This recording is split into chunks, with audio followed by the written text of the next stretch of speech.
আমি আইন অনুযায়ী ও বিশ্বস্ততার সহিত আমার পদের কর্তব্য পালন করিব।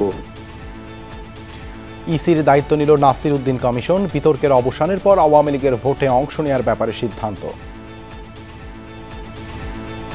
আমি তাদেরকে একটা free, fair and credible election দেওয়ার জন্য প্রতিশ্রুতিবদ্ধ, and I will do my best for that.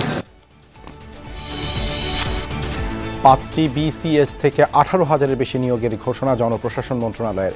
1 মাস বাড়ল সরকারি কর্মচারীদের সম্পদের বিবরণী জমা দেওয়ার সময়। ব্যাটারি রিকশা চালকদের বিক্ষোভে রাজধানীতে আজও ভোগান্তি। আদালতের নির্দেশনার বিরুদ্ধে আপিলের সিদ্ধান্ত।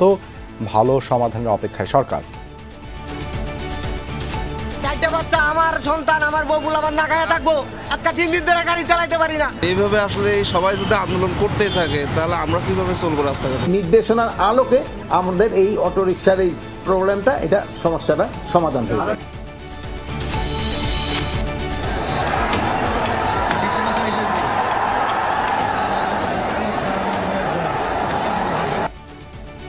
অবহেলায় শিক্ষার্থীর মৃত্যুর অভিযোগে সোহরাওয়ার্দী কবি নজরুল কলেজে ভাঙচুর। গণমাধ্যম কর্মী সহ 6 জন আহত। ডেঙ্গুতে একদিনে রেকর্ড 11 জনের মৃত্যু। 5 জনই ঢাকা উত্তরের। চলতি মাসে প্রাণ গেল 144 জনের।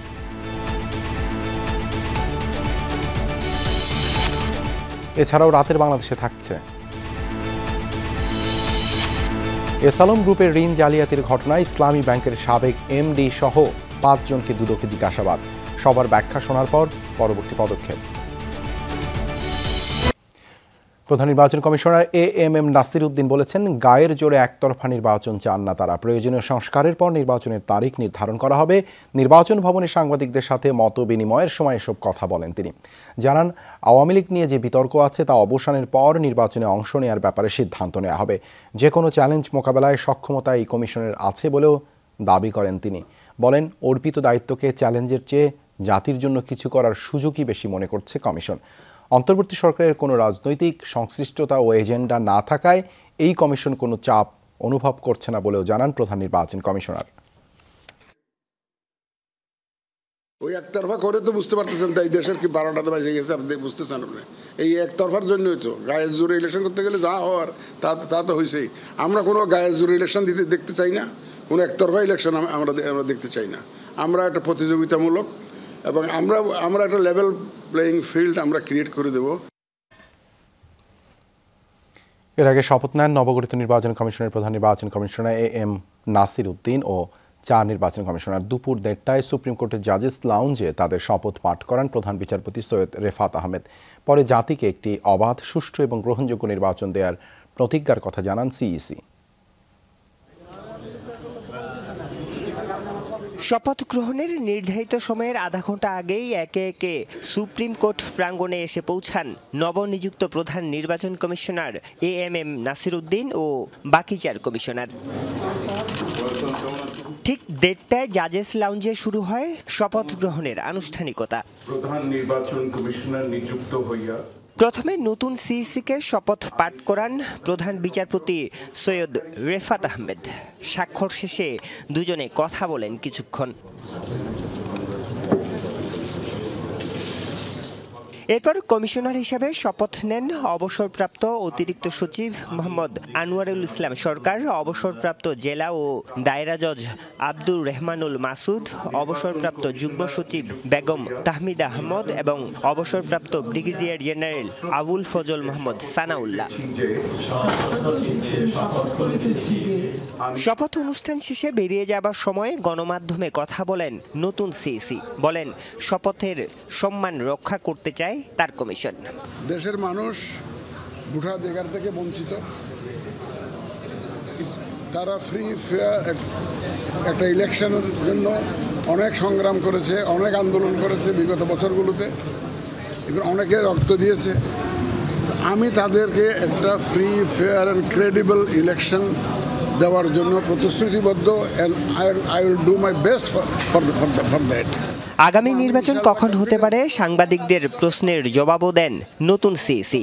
এখন ইলেকশন করতে গেলে আমার যে ইয়াঙ্গার জেনারেশন যারা ভোট দেওয়ার জন্য মুখিয়ে আছে বছরের পর বছর, তো তাদেরকে আমার তো ভোটার লিস্টে আনতে হবে। এখন কোথায় কোথায় রিফর্মস দরকার হবে, ইন্টারভেনশন দরকার হবে, সেটা তো আমরা রেডিলি পাবো ইনশাল্লাহ, যেহেতু একটা রিফর্মস কমিশন কাজ করছে ইলেকশন কমিশনকে রিফর্ম করার জন্য।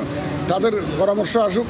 সংস্কার ও দল হিসাবে নির্বাচনে আওয়ামী লীগের অংশ নেয়ার বিষয়েও কথা বলেন নাসির উদ্দিন।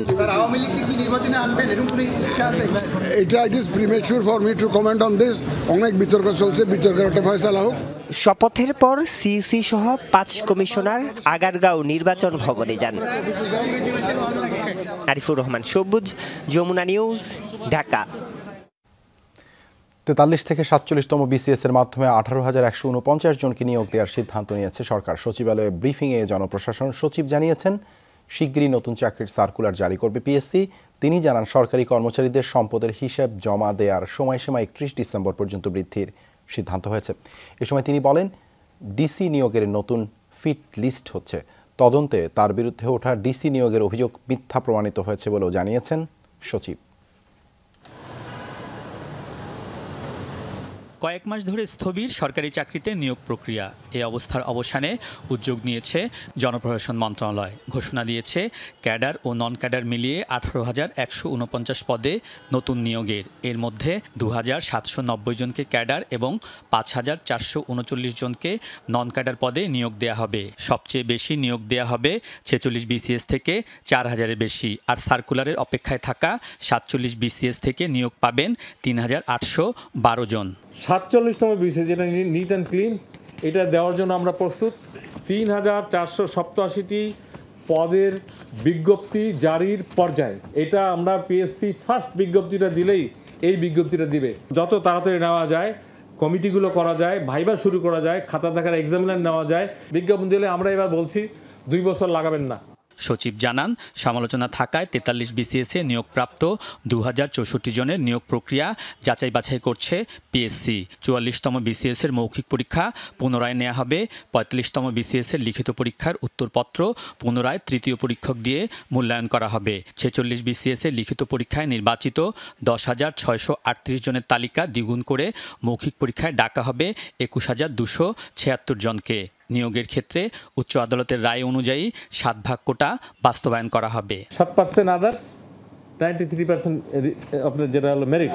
উপসচিব থেকে যুগ্ম সচিব এবং যুগ্ম সচিব থেকে অতিরিক্ত সচিব পদে পদোন্নতির প্রক্রিয়া শুরু করেছে জনপ্রশাসন মন্ত্রণালয়। প্রশাসন ছাড়া অন্য ক্যাডারের কর্মকর্তাদেরও পদোন্নতি হবে। অবসরের পথে থাকা বঞ্চিত অতিরিক্ত সচিবরা পাচ্ছেন গ্রেড 1 পদ। ডিসি নিয়োগে নতুন ফিট লিস্টও করা হচ্ছে। সেই অনুযায়ী দ্রুত ডিসি নিয়োগ দেওয়া হবে বলে জানিয়েছেন সচিব। এ সময় তার বিরুদ্ধে ডিসি নিয়োগ নিয়ে ওঠা দুর্নীতির অভিযোগ তদন্তে মিথ্যা প্রমাণিত হয়েছে বলে জানিয়েছেন তিনি। এইটার জন্য আমাকে 3 জন হাই পাওয়ার মাননীয় উপদেষ্টার তদন্ত ফেস করতে হয়েছে। ক্যাবিনেট থেকে একটা তদন্ত কমিটি করে দেওয়া হয়েছিল এবং টেকনিক্যাল যে রিপোর্টগুলো ইউএস এবং আমাদের ডিজিএফআই এবং অন্যান্য সংস্থার যেটা আছে ভেরিফাই যে করে, এত মোটা একটা আপনি কী বলবো রিপোর্ট, এটা নথিভুক্ত হয়েছে এবং এখানে কমেন্ট হলো এটা একটা ভুয়া বানোয়াট মিথ্যা রিপোর্ট করা হয়েছে। এটা মোখলেসুর রহমান তাদের টার্গেট ছিল না, তাদের টার্গেট ছিল জনপ্রশাসন সচিব। প্রায় ১৫ লাখ সরকারি চাকুরির কথা উল্লেখ করে সচিব জানিয়েছেন, তাদের সম্পদ বিবরণী জমা দেওয়ার সময়সীমা ৩১ ডিসেম্বর পর্যন্ত বৃদ্ধির সিদ্ধান্ত হয়েছে। সম্পদ বিবরণীর সংখ্যা হলো ১৫ লাখ, পিয়ন থেকে প্রেসিডেন্ট। আমরাও এখন বাড়ানোর চিন্তা করতেছি। এটা আপনি বাড়াইলে 31 ডিসেম্বর 2024। সচিব দাবি করেন, গণ অভ্যুত্থানের পরপর প্রশাসনের কাজে স্থবিরতা থাকলেও এখন গতি ফিরেছে। প্রশাসনে কোনো দলাদলি চায় না সরকার। রাজনীতিকরণের কারণে একজন সাবেক গভর্নরকে দেশ থেকে পালাতে হয়েছে। তো উনি যে ভালো কাজ করেন নাই সেটা প্রমাণিত হয়েছে এই সরকার পরিবর্তনে পালিয়ে যাওয়ার মাধ্যমে। আলমগীর স্বপন, যমুনা নিউজ, ঢাকা। ব্যাটারি চালিত রিকশা চালু রাখার দাবিতে রাজধানীতে সড়ক অবরোধ করে বিক্ষোভ করেছেন চালকরা। তাদের দাবি, ব্যাটারি চালিত রিকশার ঝুঁকি মুক্ত নকশা করে নিবন্ধনের আওতায় আনতে হবে। মূল সড়ক বাদে অন্য রাস্তায় চলতে দিতে হবে আগের মতোই। এদিকে স্বরাষ্ট্র মন্ত্রণালয় জানিয়েছে, অটোরিকশা বন্ধ ইস্যুতে আদালতের নির্দেশনা অনুযায়ী ব্যবস্থা নেওয়া হবে। তার আগ পর্যন্ত শান্তিপূর্ণ কর্মসূচি পালনের আহ্বান জানিয়েছেন স্বরাষ্ট্র উপদেষ্টা। অন্যদিকে ব্যাটারি চালিত রিকশা চলাচল বন্ধের আদেশের বিরুদ্ধে আপিল করতে যাচ্ছে রাষ্ট্রপক্ষ। রাজধানীর বিভিন্ন এলাকা থেকে সকালে মিছিল বের করেন ব্যাটারি চালিত রিকশা চালকরা। সায়েন্স ল্যাব, মোহাম্মদপুর, ধানমন্ডি এলাকা প্রদক্ষিণ করে মিছিলগুলো। চালকদের একটি অংশ মিছিল নিয়ে এলিফ্যান্ট রোড ধরে শাহবাগ, মৎস্য ভবন হয়ে জাতীয় প্রেস ক্লাবের সামনে জড়ো হন। এখানে আগে থেকে চলছিল পথসভা। পরে আরও অনেক এলাকা থেকেও প্রেস ক্লাবের সামনে এসে জড়ো হন ব্যাটারি চালিত রিকশা চালকরা। একটাই দাবি যে আমাদের অগ্রসালাবাদিক আমার ছেলে মেয়ে নিয়ে দূরে ডাল ভাত খাই বেঁচে থাকি। 4টে বাচ্চা, আমার সন্তান, আমার বউগুলো আমার না খায় থাকবো। আজকে 3 দিন ধরে গাড়ি চালাইতে পারি না। তামসা শুরু করছে। এই রিকশা দিয়ে আমরা আহত নিহত মানুষকে আমরাই বহন করেছিলাম। অবস্থানের কারণে প্রেস ক্লাবের সামনের সড়কে যান চলাচল বন্ধ হয়ে যায়। ভোগান্তিতে পড়েন এই সড়ক ব্যবহারকারী যাত্রীরা। নাগরিকরা সমস্যার যৌক্তিক সমাধান প্রত্যাশা করেন। এইভাবে আসলে সবাই যদি আন্দোলন করতেই থাকে তাহলে আমরা কিভাবে চলবো রাস্তাঘাটে? না ছাড়াটাই ভালো। ওনারা মেন রাস্তায় উঠটা অনেক করে বুঝছেন, গাড়ির লোকে পারাপারি করে। কিন্তু আমাদের একটা পরীক্ষা যদি অ্যাটেন্ড না করতে পারি এটার জন্য আমাদেরকে ফাইন দিতে হয়। সভা থেকে শ্রমিক নেতারা বলেন, অটো চালকদের জীবিকা বন্ধ করে দেয়া কোনো সমাধান হতে পারে না, বরং বিশেষজ্ঞদের মাধ্যমে এই বাহনটিকে আরও নিরাপদ করার আহ্বান জানান তারা। আদালত নয়, বরং অন্তর্বর্তী সরকারকেই বিষয়টি সমাধানের আহ্বান জানান রিকশা চালক নেতারা। আমাদের দাবি এলাকাগুলোই গাড়ি চালানোর। কোনো এলাকায় যদি বড় রাস্তা পড়ে সেই রাস্তা পারাপারের সুযোগের জন্য ক্রসিং দেওয়া। আমার রিকশা শ্রমিকের বিরুদ্ধে যে ব্যবস্থা নেওয়া হয়েছে সেটাকে প্রত্যাহার করে তাদের জীবন জীবিকার নিশ্চয়তা বিধানের সিদ্ধান্ত আগামীকাল কোর্টে হোক আর না হোক, আজকে সরকারের পক্ষ থেকে সেটা সিদ্ধান্ত নিতে হবে। রিকশা শ্রমিকের দাবি না মানে গদিতেও তুমি থাকতে পারবা না। সড়কে অটো চালকদের সভা আর মিছিলের কারণে সুপ্রিম কোর্টের সামনে নিরাপত্তা জোরদার করা হয়। এদিকে আইন শৃঙ্খলা সংক্রান্ত উপদেষ্টা কমিটির বৈঠক শেষে সচিবালয়ে স্বরাষ্ট্র উপদেষ্টা বলেন, আন্দোলনকারীদের দাবি পর্যালোচনা করে সন্তোষজনক সমাধান করা হবে। আমরা আশা করতে পারি একটা খুব ভালো নির্দেশনা আসবে এবং ওই নির্দেশনার আলোকে আমাদের এই অটোরিকশার এই প্রবলেমটা, এটা সমস্যাটা সমাধান হবে। অন্যদিকে ব্যাটারি চালিত রিকশা বন্ধের আদেশের বিরুদ্ধে আবেদন নিয়ে আপিল বিভাগে যাচ্ছে রাষ্ট্রপক্ষ। পিটিশন তৈরির কাজ চলছে। আমরা আশা করছি খুব শীঘ্রই আপিল বিভাগে বিষয়টি শুনানি হবে। উচ্চ আদালত থেকে ঢাকা মহানগর এলাকায় 3 দিনের মধ্যে ব্যাটারি চালিত রিকশা বন্ধের নির্দেশ আসে 19 November. Shakil Hasan, Jamuna news, Dhaka. Auto rickshaw বন্ধে হাইকোর্টের আদেশের বিরুদ্ধে সরকার আপিল করার সিদ্ধান্ত নিয়েছে বলে জানিয়েছেন প্রধান উপদেষ্টার প্রেস উইং। সন্ধ্যায় ফরেন সার্ভিস একাডেমিতে সমসাময়িক ইস্যুতে করা এক ব্রিফিংয়ে কথা জানানো হয়। বলা হয়, নির্বাচনের তারিখ নিয়ে সরকার এখনও সিদ্ধান্ত নেয়নি। সাংবাদিকদের বিদেশ যাত্রার ব্যাপারে নীতিমালা তৈরি করা হবে বলেও জানানো হয় প্রেস উইং থেকে। রাজধানীর কারওয়ান বাজারে প্রথম আলো কার্যালয়ের সামনে অবস্থান নেওয়া বিক্ষোভকারীদের সরিয়ে দিয়েছে আইন শৃঙ্খলা বাহিনী। সহকর্মী শামীম রেজা আছেন সেখানে, সরাসরি যাচ্ছি তার কাছে। শামীম, কি নিয়ে বিক্ষোভ চলছিল? ধাওয়া পাল্টা ধাওয়ার কথা শোনা যাচ্ছিল, এখন পরিস্থিতি কি?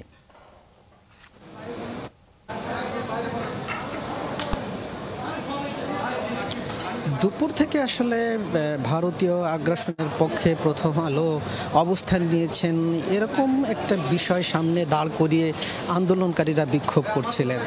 তবে বিক্ষোভটা সময়ের সাথে সাথে একটু সহিংসতায় রূপ নেয়। এ সময় আসলে আইন শৃঙ্খলা বাহিনী চেষ্টা করেছে পরিস্থিতি নিয়ন্ত্রণে আনার জন্য। আইন শৃঙ্খলা বাহিনীর সাথে এ সময় অবশ্য সেনাবাহিনী, পুলিশ সহ আইন শৃঙ্খলায় সহায়তাকারী আরও অনেকে আসলে আইন শৃঙ্খলা রক্ষায় অংশ নেয়। এ সময় প্রথম আলোর সামনে বিক্ষোভকারীদের সঙ্গে আইন শৃঙ্খলা বাহিনীর ধাওয়া পাল্টা ধাওয়ার ঘটনা ঘটে। এটা ঠিক সন্ধ্যা 6:30টার দিকে এই ঘটনাটা ঘটে। এ সময় বিক্ষোভকারীদের সরিয়ে দিতে গেলে বিক্ষোভকারীদের সাথে পাল্টা ধাওয়ার ঘটনা ঘটে। পুলিশ অবশ্য এ সময় পরিস্থিতি নিয়ন্ত্রণে টিয়ার শেল ও সাউন্ড গ্রেনেডেরও ব্যবহার করে। প্রত্যক্ষদর্শীরা আসলে সংবাদ মাধ্যমকে জানায়, বাইরে বিক্ষোভকারীদের সঙ্গে ধাওয়া পাল্টা ধাওয়ার এই ঘটনার পরপরই আসলে পুরো এলাকা জুড়ে একটা ভীতিকর অবস্থা তৈরি হয়। অবশ্য আজ দুপুর থেকেই রাজধানীর কাওরান বাজারে প্রথম আলো কার্যালয়ের সামনেই তারা কর্মসূচির শুরু করে। সেখানে ভারতীয় আগ্রাসনের প্রতিবাদে আসলে জোড়া গরু জবাই কর্মসূচি থেকে শুরু করে নানা ধরনের স্লোগানে আসলে তারা তাদের কর্মসূচি পালন করছিলেন। তবে সন্ধ্যা নাগাদ তাদের এই কর্মসূচিটা একটু জোরালো হয়, সেখানে জনসমাগম বাড়তে থাকে। এক পর্যায়ে তারা সেখানে একটি কালো রঙের গরুও জবাই করে। তবে বিক্ষোভকারীরা এ সময় বলছিলেন যে প্রথম আলো ও ডেইলি স্টার ভারতীয় আগ্রাসনে সহায়তা করছে, ফলে তাদের এই কর্মসূচি তারা যেন কোনোভাবেই আসলে বাংলাদেশের বিপক্ষে না গিয়ে বাংলাদেশের মানুষের পক্ষে থাকেন। যেহেতু দেশের মানুষ ভারতীয় আগ্রাসনের বিপক্ষে দাঁড়িয়েছে এবং এই দাঁড়ানোর কারণেই দেশে একটি রক্তক্ষয়ী আন্দোলনও হয়ে গেছে, এমন ধরনের কথা বলছেন। অবশ্য তারা বলছিলেন যে এর আগেও অবশ্যই আন্দোলনকারীরা গত বৃহস্পতিবার ও শুক্রবার এখানে আন্দোলন কর্মসূচি পালন করে। দেবাশিস, ধন্যবাদ শামীম যুক্ত হবার জন্য। ডেঙ্গু জ্বরে এবছরের সর্বোচ্চ মৃত্যু রেকর্ড হলো। গেল একদিনে প্রাণ গেছে 11 জনের, যাদের মধ্যে একজনের বয়স 5 বছরের মধ্যে। মৃতদের মধ্যে 5 জনই আক্রান্ত হন ঢাকা উত্তর সিটি কর্পোরেশন এলাকায়। গেল একদিনে ডেঙ্গু জ্বরে প্রাণ যাওয়াদের মধ্যে একজনের বয়স 5 বছরের মধ্যে। এবছর এমন প্রাণ গেছে 23 জন শিশুর। একদিন থেকে 80 বছর বয়সী কেউই রেহাই পায়নি ডেঙ্গুর মৃত্যু থেকে। সবচেয়ে বেশি প্রাণ যাচ্ছে 26 থেকে 30 বছর বয়সীদের। ডেঙ্গু নিয়ন্ত্রণে এবারও নেই কার্যকর কোনো ব্যবস্থা। 2 সিটি আলাদা 2টি বিশেষজ্ঞ কমিটি করে বসে আছে। মশা মারার সবকিছু চলছে আগের পদ্ধতিতেই। সিটি কর্পোরেশন গুলো তো আসলে তেমন কোনো পরিবর্তন করেনি। তারা আগে যারা প্রধান নির্বাহী ছিলেন, বিশেষ করে আমি যদি উত্তরের দক্ষিণের কথা বলি, উনিই আছেন। এবং লোকজন হয়তো নাম অবস্থা চেঞ্জ করেছে, কিন্তু তাদের পলিসি যেগুলো আছে, যেসব ওষুধ তারা ইউজ করতেন, তারা যে পদ্ধতিতে ইউজ করতেন ফগিং করা, সেগুলোই কিন্তু আছে। কোনো পদ্ধতি পরিবর্তন হয়নি। তারা বিশেষজ্ঞদের কথা কোনোটাই তো আমলে নেননি। প্রতিদিন ডেঙ্গুর তথ্য জানায় স্বাস্থ্য অধিদপ্তরের ইমার্জেন্সি অপারেশন সেন্টার ও কন্ট্রোল রুম, যেখানে থাকে শুধু 77টি হাসপাতালের ডাটা। বাস্তবে পরিস্থিতি আরও খারাপ বলছেন কীটতত্ত্ববিদরা। পুরো বাংলাদেশের চিত্র কিন্তু আরো ভয়ঙ্কর, এবং সেটা আমরা যদি আমলে না নেই তাহলে এটা আস্তে আস্তে কিন্তু বাড়তেই থাকবে। এবং এই মৃত্যু হার সামনে কিন্তু, কারণ যে মশাগুলো ছড়িয়ে যাচ্ছে এখন বিভিন্ন জায়গায়, সেটা তো সামনে বছর এটা ডরমেন্ট আকারে থেকে যাবে। সামনে বছর আবার দেখবেন বৃষ্টি শুরু হলে আবার তখন মশার আক্রমণ আরো বেশি ভাবে শুরু হচ্ছে।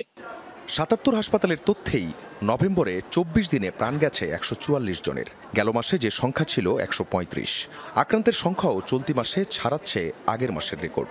এবছর সবচেয়ে বেশি প্রাণ গেছে ঢাকা দক্ষিণ সিটি এলাকায় 197 জনের। তবে আক্রান্ত বেশি ঢাকা উত্তর সিটিতে 18,447 জন।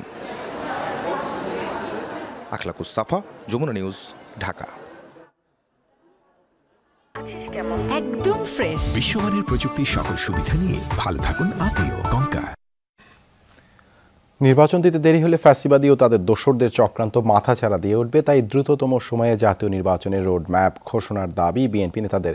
তারা বলেন, বিএনপি সংস্কারের পক্ষে, তবে যৌক্তিক সময়ের মধ্যে দিতে হবে নির্বাচন। একই সাথে ভোটের জন্য নেতাকর্মীদের সংগঠন গোছানোর আহ্বান জানানো হয়।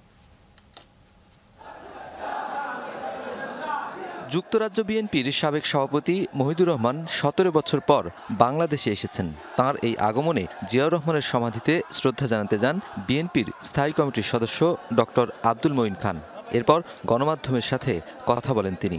অত্যাবশ্যক যে সংস্কার, সেগুলো সম্পাদন করে অনতিবিলম্বে বাংলাদেশে একটি সুষ্ঠু নিরপেক্ষ নির্বাচন দিতে হবে। সকালে জাতীয় প্রেস ক্লাবের সামনের সড়কে জাতীয়তাবাদী নবীন দলের এক অনুষ্ঠানে যোগ দেন বিএনপি চেয়ারপারসনের উপদেষ্টা জয়নুল আবদিন ফারুক। এ সময় তিনি তারেক রহমান সহ নেতাকর্মীদের বিরুদ্ধে বিগত সরকারের দায়ের করা মামলা প্রত্যাহারের দাবি জানান। এমন এক নির্বাচনের মধ্যে দিয়ে আমার দল ক্ষমতা আসুক, সেই নির্বাচনে মৃত ব্যক্তি ভোট দেবে না। দিনের ভোট দিনে হবে, রাতে আর কোনো ভোট হবে না। দুপুরে জাতীয় প্রেস ক্লাবে আলাদা অনুষ্ঠানে যোগ দেন বিএনপির স্থায়ী কমিটির আরেক সদস্য ডক্টর জাহিদ হোসেন। কাজে অনেকে বলেন বিএনপি নাকি ভোট খুব তাড়াতাড়ি চায়। আরে ভাই, বিএনপি তো সবসময় গণতান্ত্রিক প্রক্রিয়ার সাথে ছিল এবং আছে। বিএনপি তো কখনোই স্বৈরাচারের দূষণ নয়। বিকালে মতিঝিল বিসিআইসি অডিটোরিয়ামে প্রয়াত বিএনপি নেতা ইস্কান্দর আলীর ৩০তম মৃত্যুবার্ষিকীতে দোয়া ও আলোচনা সভার আয়োজন করে কেমিক্যাল ওয়ার্কার্স ফেডারেশন। সেখানে যোগ দেন নজরুল ইসলাম খান। যে পরিবর্তন যেটা আসছে, এই পরিবর্তনের প্রেক্ষিতে কিন্তু অনেক কিছুতেই পরিবর্তন আসতেছে। আমরা শুনছি সংবিধান সংস্কার কমিশন হচ্ছে, তা আমাদের সবাই মিলে কাজ করতে হবে, ঐক্যবদ্ধ থাকতে হবে, যাতে করে এর মাধ্যমে আমাদের যা দরকার ন্যায্য সেগুলো যেন আমরা অর্জন করতে পারি। বিকেলে গুলশান চেয়ারপারসন কার্যালয়ে তুরস্কের রাষ্ট্রদূতের সাথে বৈঠক হয় বিএনপির। বৈঠক শেষে দলের আন্তর্জাতিক সম্পর্ক বিষয়ক উপদেষ্টা আমির খসরু জানান, দ্রুততম সময়ের মধ্যে নির্বাচন দেখতে বিশ্ববাসী অপেক্ষা করছে। আগামী দিনে বাংলাদেশে তাদের বিনিয়োগের ইস্যু আছে, অনেক বিষয় আছে, তারা অপেক্ষা করছে কবে একটা পিসফুল ট্রান্সফার করে একটা ডেমোক্রেটিক অর্ডার ফিরে আসবে, একটা নির্বাচিত সরকার সংসদ হবে যারা জনগণের কাছে দায়বদ্ধ থাকবে। তিনি বলেন, জনগণের প্রত্যাশা পূরণে নতুন নির্বাচন কমিশন কাজ করবে। দুই দেশের ব্যবসা বাণিজ্য। রণবীর সরকার, যমুনা নিউজ, ঢাকা।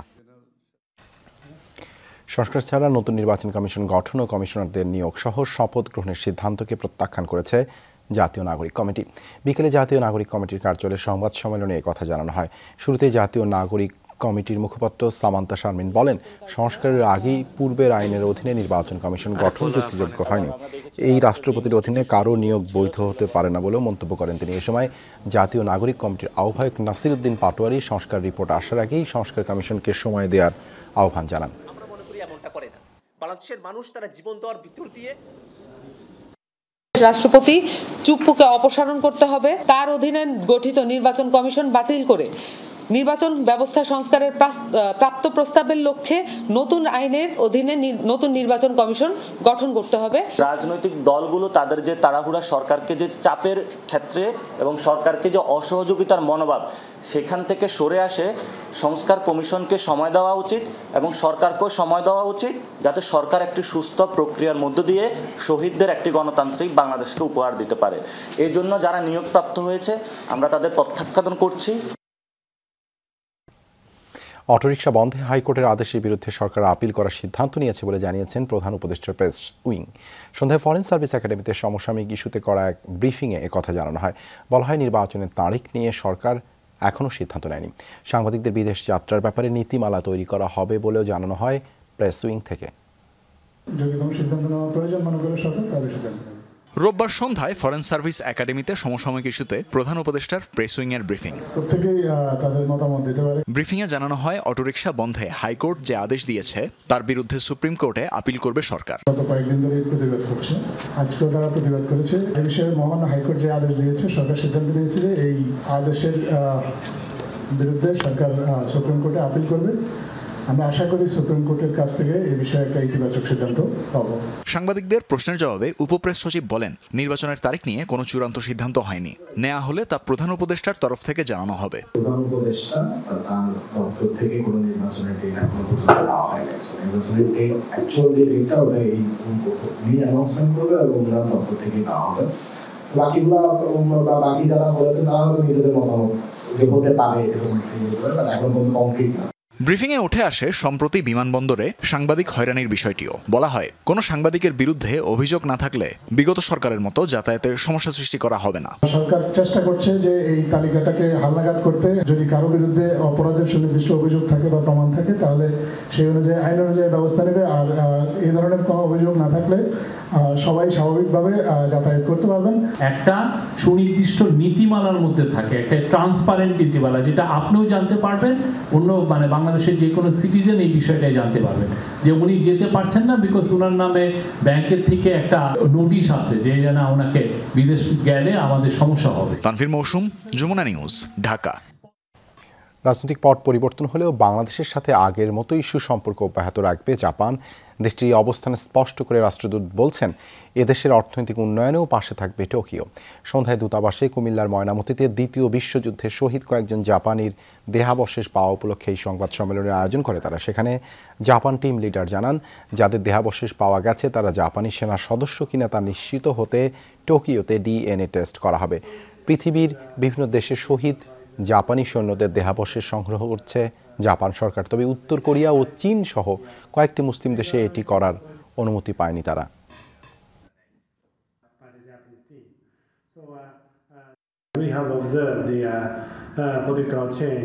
এটা সত্য, অনেক কিছু দেখার সুযোগ হয়েছে আমার। তবে ক্ষমতার পালাবদল হলেও বাংলাদেশের সাথে সুসম্পর্ক আগের মতোই অটুট থাকবে। এদেশের অর্থনৈতিক উন্নয়নেও বন্ধু হিসেবে থাকবো আমরা। এসালম সংশ্লিষ্ট প্রতিষ্ঠানের মাধ্যমে ৩,৩০০ কোটি টাকা ঋণ জালিয়াতির ঘটনায় এবার দুদকের জালে ইসলামী ব্যাংকের সাবেক ব্যবস্থাপনা পরিচালক সহ ৫ জন। রোববার দিনভর জিজ্ঞাসাবাদের মুখোমুখি হন তারা, যদিও এই জালিয়াতির ঘটনায় নিজেদের সংশ্লিষ্টতার কথা অস্বীকার করেন তারা। দুদক বলছে, জিজ্ঞাসাবাদ শেষে নেওয়া হবে পরবর্তী পদক্ষেপ।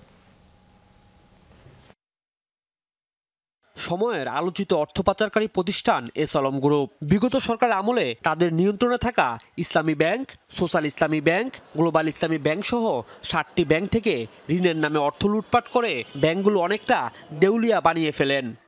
এসব লুটপাটের ঘটনা আলোচনায় থাকলে শেখ হাসিনা সরকারের আমলে টনক নড়েনি দুদকের। তবে পট পরিবর্তনের পর জোরেশোরে চলছে সংস্থাটির অনুসন্ধান কাজ। রোববার ইসলামী ব্যাংকের পরিচালক সৈয়দ আবু আসাদ, জয়নাল আবেদিন, মোহাম্মদ সোলাইমান সহ 5 জনকে জিজ্ঞাসাবাদ করে দুদকের উপপরিচালক ইয়াসির আরাফাত। ব্যাংক ভালো করে এইটুকু ব্যাংক ভালো না, ওটা আমাকে জিজ্ঞেস করিয়েন না, হ্যাঁ, শুধু আমরা সবাই দোয়া করি। যদিও জিজ্ঞাসাবাদ শেষে তাদের নিজেদের কোনো সংশ্লিষ্টতার কথা অস্বীকার করেন। আমাদের সম্পৃক্ত ছিল না, আমরা তো যেহেতু বোর্ডের মেম্বার ছিলাম এই জন্য ডাকছে। আমাদেরকে তো ডাকছে বলছে, আপনাকে বলিনি আমি। না, আজকে তো একটা ডেট ছিল আপনাদের জিজ্ঞাসাবাদের জন্য। আমি এখানে একজনের পিটিশন দিতে আসছি আমি, একজনের সময় দরখাস্ত দিতে আসছি।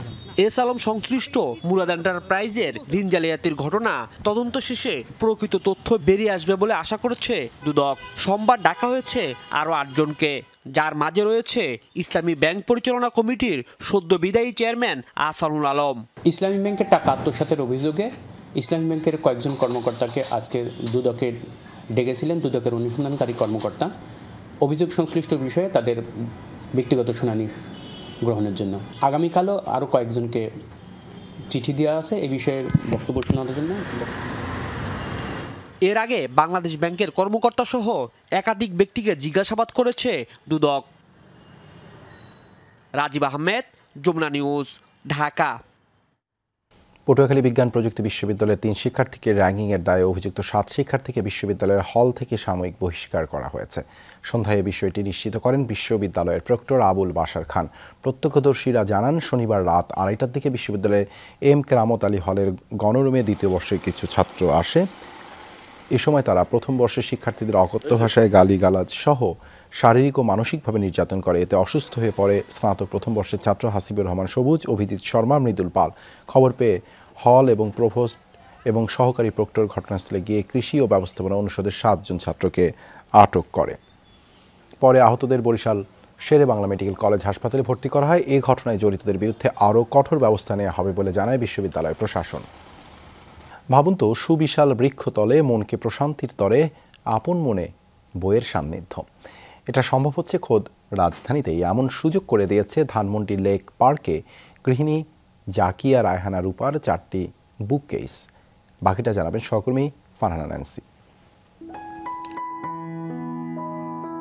চারপাশে সবুজ, আসন পাতার সুযোগও আছে। তার মাঝেই সাথে পেয়ে গেলেন বই নামক বন্ধুকে।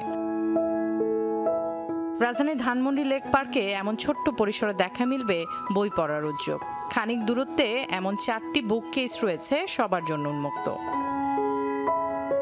হাতের নাগালে বই আর বই পড়ার অভ্যেস ঝালাইয়ের উদ্যোগটা নিয়েছেন গৃহিণী জাকিয়া রায়হানা রূপা। এমন নান্দনিক আইডিয়ার পেছনের কারণটা কি? জার্মানিতে বিভিন্ন রোডের পাশে এরকম বুক সেলফ রাখা থাকে। জার্মানিও পৃথিবীর অংশ, আমাদের বাংলাদেশও পৃথিবীর অংশ, তো বাংলাদেশে কেন নয়, সেই ইচ্ছে থেকেই আমি প্রথমে ট্রায়াল বেসিসে এই বুককেসটা ফার্স্ট বসালাম। আপাতত ধানমন্ডি লেক কেন্দ্রিক উদ্যোগটা হলেও আগামীতে বাড়িয়ে নেয়ার ইচ্ছার কথা জানান রূপা। বলেন, ব্যক্তি উদ্যোগে যেমন হতে পারে, রাষ্ট্রীয়ভাবেও বিভিন্ন পাবলিক প্লেসে বই পড়ার সুযোগ সৃষ্টি করতে পারে।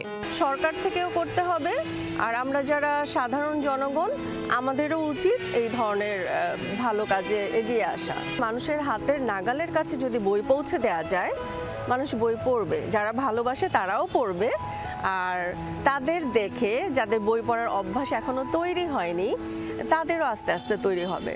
শিক্ষার্থীরা হাতের কাছে বই পড়ার এই সুযোগকে জানিয়েছে সাধুবাদ। সেটা যদি এখানে না থাকতো তাহলে এই ফেসবুক, ইনস্টাগ্রাম, এগুলা রিলস এগুলো দেখা ছাড়া কোনো কিছু এখানে করা যেত না। ওরকম ভালো লাগে না আর কি, আটকা জায়গা, বদ্ধ জায়গা থাকতে থাকতে এমনি আমাদের মনটা মানে খারাপ হয়ে যায় বা ভালো থাকে না সব সময়। তো এরকম খোলামেলা জায়গায় বই পড়লে আমাদের খুব ভালো লাগে আর কি। পার্কের দর্শনার্থীদের মতে রাজধানীতে প্রকৃতির মাঝে বই পড়ার এই উপলক্ষ হতে পারে অনুকরণীয়। বাংলাদেশের যত ঢাকা শহরে বিশেষ করে পার্কগুলো আছে, সব জায়গায় যদি এরকম থাকে তাহলে সব জায়গায় গেলেও স্টুডেন্টরা পড়তে পারবে বা একটু আড্ডা করতে, বই নিয়ে আড্ডা হলো, এটা খুবই ভালো একটা উদ্যোগ হয়। যে জিনিসটা আমি বাইরের দেশে আমি নিউজ পেপারে দেখেছি, আমি টেলিভিশনে দেখেছি, সেটা এখন আমি আমার দেশে একটা রাস্তার পাশে, এটা খুবই ভালো লেগেছে আমার। তাছাড়া এই বর্তমান যুগটা আসলে মানুষ বইয়ের প্রতি অতটা আসক্ত না। বিদেশের মতো নাগরিকদের মাঝে বই পড়ার সুন্দর অভ্যেস গড়ে তোলার শুরুটা হতে পারে এখান থেকেই। Farhana Nancy, Jamuna news, Dhaka. এই ছিল রাতের বাংলাদেশে। এতক্ষণ আমাদের সাথে থাকার জন্য ধন্যবাদ সবাইকে।